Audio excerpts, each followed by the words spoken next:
Hi, Leon. Hello, Ronan. How are you guys? Mimi's hair is blue today. So we're doing a book called The Great Blueness. It's by Arnold Lobel. Words and pictures. And I love this book. This is a book I had when I was young. Okay, here's the story, The Great Blueness and Other Predicaments. So let's start.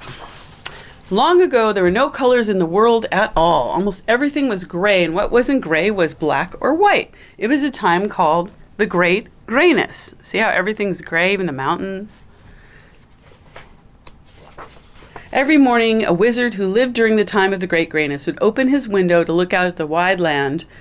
Something is wrong with the world, he would say. It is hard to tell when the rainy days stop and the sunny days begin. See how gray it is? He's looking out the window. He's going, it's too gray. There's no pretty colors. He didn't even know about colors yet. The wizard would often go down the stairs to his dark gray cellar. There, just to amuse himself and to forget about the drab world outside, he would make wonderful potions and spells. See all these really cool things he was making? Fish and dragons and stuff and snakes. One day, the wizard was mixing and stirring a little bit of this and a little bit of that. He saw something strange at the bottom of his pot. What good-looking stuff I have made! I will make some more right away. What did he make? What did he make? What is it? Said the neighbors when they saw the wizard painting his house. A color, said the wizard painting his house. He said, I call it blue. Please, said the wizard, please give us some. Said the neighbors, please give us some. Of course, said the wizard. Look at that. He's painting his house pretty blue. Isn't that pretty right there? Look at that color. Of course they wanted some of it. And that was how the great blueness came to be. After a short time, everything in the world was blue. Trees were blue. Bees were blue. Wheels and evening meals were blue. The wizard would pedal out on his blue bicycle and look around the wide blue world, and he would say, what a perfect day we are having. See? The blue day. Where is he? Oh, there he is. He's up there. He's riding his bicycle, and he's looking at the beautiful blue day. Such a pretty color. But the blueness was not so perfect. After a time, all that blue made everyone sad. Children played no games. They sulked in their blue backyards. Mothers and fathers sat at home staring gloomily at the blue pictures on the walls of their blue living rooms. This blueness is too depressing, said the neighbors to the wizard, and who was unhappier than anyone. Nobody laughs anymore.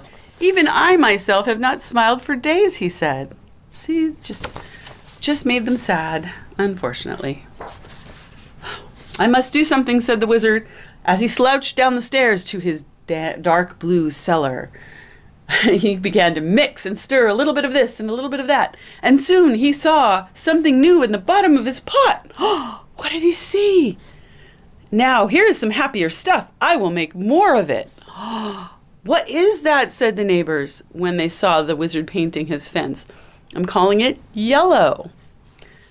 May we have some? Begged the neighbors. You may, replied the wizard. Look at that yellow, very pretty. Pretty color. Everybody likes yellow.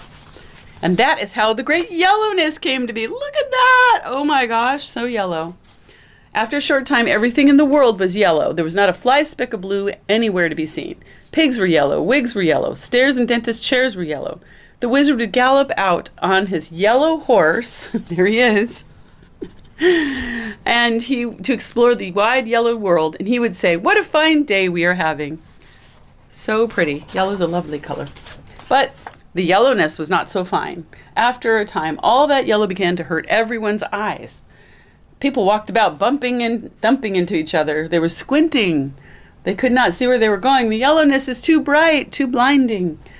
The neighbors said to the wizard, you don't have to tell me that, moaned the wizard, who had a cold towel in his head. Look at him. He's in bed with a cold towel.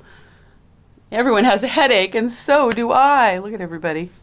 We're having a rough day. The wizard decided to stumble down to his dark yellow cellar. Then he mixed and stirred a little bit of this, a little bit of that, and soon he saw something new at the bottom of his pot. This is handsome stuff, declared the wizard. I will make some more of it right away. What do you call that? Asked the neighbors when they saw the wizard painting his flowers. Bread, he said. We would like some too, pleaded the neighbors. Right away, said the wizard. I need some more for everybody. And that was how the Great Redness began. After a short time, everything in the world was red. Mountains were red, fountains were red, Limburger cheese and afternoon teas were red. The wizard would sail out in his red boat. There he is, sailing in his red boat. And he would say, "What a glorious day we are having." It's a red world. But the redness was not so glorious. After a time, all that red put everyone in a very bad temper. Look at it. Everybody's fighting. Children spent their days fighting and punching each other while mothers and fathers argued loudly. A furious crowd of neighbors marched to the wizard's house. "This awful redness is all your fault," they shouted. They threw stones at the wizard, who jumped up and down and gnashed his teeth because he was in such a terrible temper himself. Oh, yeah, that's too much red, huh? The wizard stormed downstairs to his dark red cellar. He mixed and stirred for many days. He used all the magic he could think of to find a new color. But all he made was more blue, more and more yellow, and more red. The wizard worked until all his pots were filled to the top. Look at that. They're all filled. The pots were so full they soon overflowed. The blue and the yellow and the red began to mix together. It was a terrible mess. But when the wizard saw what was happening, "That's the answer," he said. And he danced joyfully around the room. See how all the colors are mixing? What are the colors doing? The wizard mixed the red with the blue and made a new color. The wizard mixed the yellow and the blue, made a new color. The wizard mixed the yellow with the red and made a new color. Look at that. He's got all these new colors. "Look at all these beautiful things I have made," said the wizard when he was finished. "What are they?" said the neighbors. "I call them purple and green and orange and brown," said the wizard. "They are a sight for sore eyes," cried the neighbors. "But which one shall we choose this time?" "You must take them all," said the wizard. Yeah, I think that's a good idea. The people did take all the colors the wizard had made, and after a short time, they found good places for every one. After a long time, the wizard opened his window. He looked out and said, "What a perfect, fine, and glorious day we are having. Look at how beautiful it looks with all the colors."